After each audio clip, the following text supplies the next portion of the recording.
خبر شامل کرتے ہیں اپنے نمائندے ڈیپٹی بیورو چیف پنجاب ملک ریحان نواز۔ 18 نیوز کی رپورٹ کے مطابق صوبائی وزیر راجہ بشارت اور ٹرانسپورٹرز کے درمیان اہم میٹنگ۔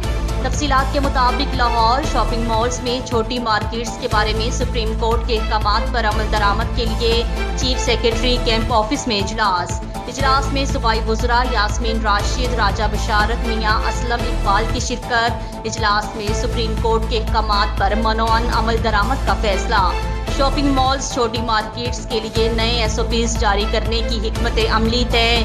اجلاس میں ریسٹورینٹس، فوڈ کورٹس کھولنے کی تجویز پر غور۔ محکمہ پرائمری صحت کو SOPs تیار کرنے کی ہدایت۔ سینئر سٹیزن شاپنگ کے لیے بازاروں میں نہ آئیں۔ اگر سینئر سٹیزن بازار شاپنگ مالز آ جائیں تو انہیں ترجیحی بنیادوں پر ڈیل کیا جائے۔ چیف سیکرٹری کی ہدایات۔